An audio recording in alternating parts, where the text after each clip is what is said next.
English speaking and spoken English. आपको दोनों एक एक वर्ड लग रहे हैं दोनों, क्योंकि आप सुनने में भी एक जैसे लगते हैं।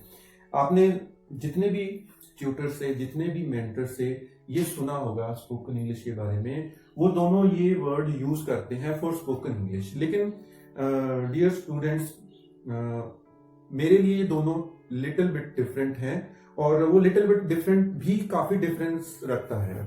तो मैं आपसे शेयर करता हूं कैसे। इंग्लिश स्पीकिंग जब हम बात करते हैं तो इंग्लिश स्पीकिंग एक लैंग्वेज को डिनोट करता है। इंग्लिश स्पीकिंग एक लैंग्वेज को डिनोट करता है। स्पोकन इंग्लिश एक सब्जेक्ट को डिनोट करता है। जैसे हम मैथ, साइंस, पंजाबी, हिंदी और इंग्लिश, तो जैसे आप इंग्लिश एक सब्जेक्ट है आपका, तो वैसे ही जब आप स्पोकन इंग्लिश वर्ड बोलते हो तो इट मींस आप इंग्लिश सब्जेक्ट की बात कर रहे हो। जब आप इंग्लिश स्पीकिंग की बात कर रहे हो तो आप एक लैंग्वेज की बात कर रहे हो। वो कैसे? मान लीजिए एक बिल्डिंग है जिसमें 10 फ्लोर हैं, 10 फ्लोर पे 10 फ्लैट हैं। तो उन 10 फ्लैट में 2-3 फैमिलीज पंजाबी रहती हैं, 2-3 फैमिलीज हिंदी बोलने वाले रहते हैं, और 2-3 फैमिलीज इंग्लिश बोलने वाले रहते हैं। तो मैं वहां पे जाता हूं, मैं वहां विजिट करता हूं, मैं वहां के सिक्योरिटी गार्ड को पूछता हूं, इस बिल्डिंग में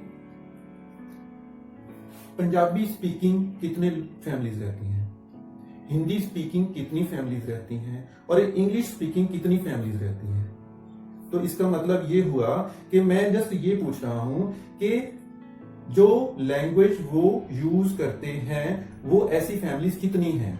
जब भी मैं इंग्लिश स्पीकिंग बोल रहा हूं तो इंग्लिश वर्ड आगे है, स्पीकिंग पीछे है। तो English speaking, Hindi speaking, Punjabi speaking, तो ऐसे मेरा इंग्लिश जो वर्ड है वो लैंग्वेज को डिनोट कर रहा है। मेरे ख्याल से मैं अपनी बात आप तक पहुंचा पा रहा हूं, समझा पा रहा हूं कि speaking English means only language. अब इसमें भी मैं आपको थोड़ा सा और क्लियर कर देता हूं। मान लीजिए एक इंग्लिश साउथ इंडियन फैमिली है, उसी बिल्डिंग में रहती है। उस घर में एक हस्बैंड है, वाइफ है, उसके पेरेंट्स हैं, उसके बच्चे हैं। जो उसके पेरेंट्स हैं वो पढ़े लिखे नहीं हैं, फिर भी वो कुछ ना कुछ इंग्लिश बोल सकते हैं।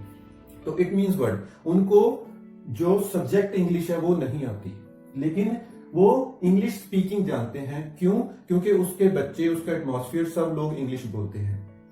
तो उनकी इंग्लिश स्पीकिंग काबिलियत है। लेकिन अगर हम स्पोकन इंग्लिश की बात कर रहे हैं, चलिए अब मैं आपको स्पोकन इंग्लिश पे लेके चलता हूं, तो इससे और डिफरेंस इसका मीनिंग क्लियर हो जाएगा। जब आप स्पोकन इंग्लिश की बात कर रहे हो, ये वर्ड मोस्टली एक स्टूडेंट बोलता है कि मुझे स्पोकन इंग्लिश करनी है।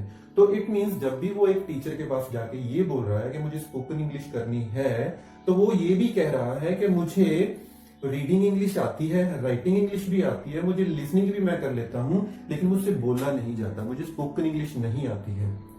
या फिर ऐसा स्टूडेंट भी हो सकता है जो इंग्लिश सीखने के लिए तो पागल हो, लेकिन सिर्फ ये कहे कि मुझे स्पोकन इंग्लिश सीखनी है। तो टीचर उससे ये पूछेगा कि आपको ये बाकी की 4 चीजें आती हैं?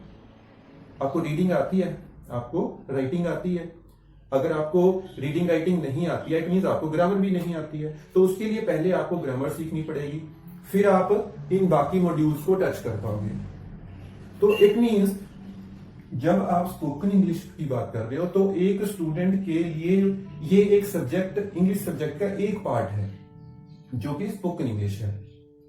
लेकिन जब आप इंग्लिश स्पीकिंग की बात कर रहे हो, इसमें रीडिंग राइटिंग का कोई मतलब नहीं है। ये एक लैंग्वेज की बात हो रही है कि आपको इंग्लिश लैंग्वेज, क्या आप इंग्लिश बोल सकते हो, आप लैंग्वेज आती है। आप कितना पढ़े लिखे हो ये मुझे कोई मतलब नहीं है।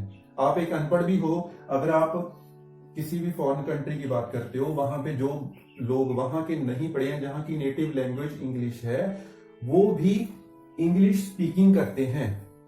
उनको बेसिक्स ऑफ इंग्लिश नहीं पता, फिर भी वो इंग्लिश स्पीकिंग कर लेते हैं। तो जब आप स्पोकन इंग्लिश कहते हो तो आप सब्जेक्ट की बात कर रहे हो, जैसे बाकी के सब्जेक्ट हैं। तो उसमें आपकी स्पोकन इंग्लिश मींस मुझे पहले ग्रामर सीखनी है, फिर मुझे स्पोकन इंग्लिश सीखनी है। तो उम्मीद करता हूं आपको ये चीज समझ आई होगी। मेरा पर्पस सिर्फ इतना है कि जो चीज मैं किसी भी टॉपिक के बारे में ठीक जानता हूं, जो ठीक हो वो मैं आप तक पहुंचाऊं। तो मैंने इस पे कुछ टाइम लगाया, अपना इन दोनों वर्ड्स का मीनिंग निकाला और मैं आज आपको वो कन्वे कर रहा हूं। तो काइंडली आप जहां पे भी इसको शेयर कर सको किसी के साथ, वो आप शेयर कीजिए ताकि किसी का डाउट जो हो वो क्लियर हो जाए। Thank you so much. Next video में हम दोबारा मिलेंगे।